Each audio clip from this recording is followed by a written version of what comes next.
Both the Epic of Gilgamesh and Homer's Iliad are significant cultural works, emblematic of their time and of the people who lived during them. While both have been shoehorned into Joseph Campbell's monomyth hypothesis, neither truly fit, as do most myths. To the ancient civilizations of either 2900 BCE Sumeria or 800 BCE Greece, the priest was just as essential to a good harvest, a cure for disease, or victory in war as the farmer, the doctor, or soldier. Given my modern level of knowledge, this is unthinkable, to say the least. The Iliad in particular shows the tremendous level of divine intervention in what was likely just a pitched siege battle with the blood of thousands being spilled for territorial reasons, as is typical.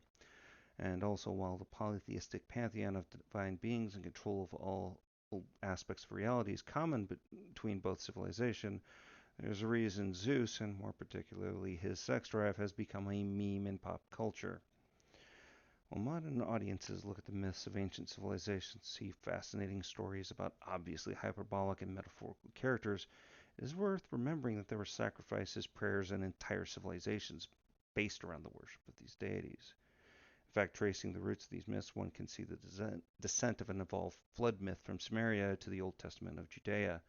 The iconography of Zeus is quite clearly represented in the Roman Jove/Jupiter and later depictions of the god of Abraham. They are in fact near copies. But back to the Epic and the Iliad.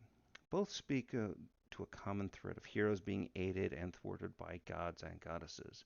Though while Sumeria seems to decide that a lesson of piety and acceptance of mortality was the point, the Iliad dealt far more in personal honor, conquest of an opposing kingdom, and again, Zeus' sex drive.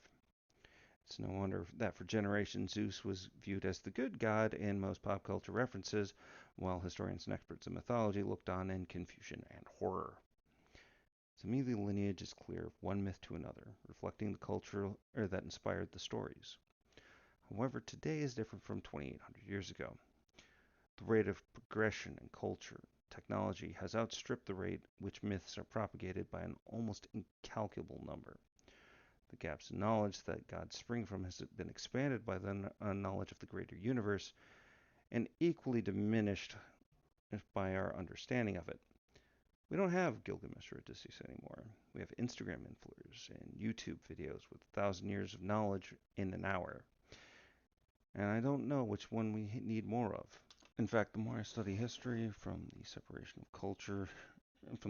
cultures between Roman legionaries and the general population being reflected in my own military service, to the great expanse of history that Rome or the Persians controlled unthinkable amounts of territory for bizarre amounts of time, the more I am aware of how small we are against the tides of history.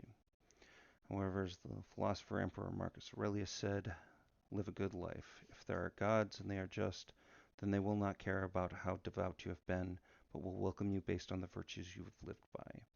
If there are gods but unjust, then you should not want to worship them. If there are no gods, then you will be gone, but will have lived a noble life that will live on in the memories of your loved ones. Have a good one.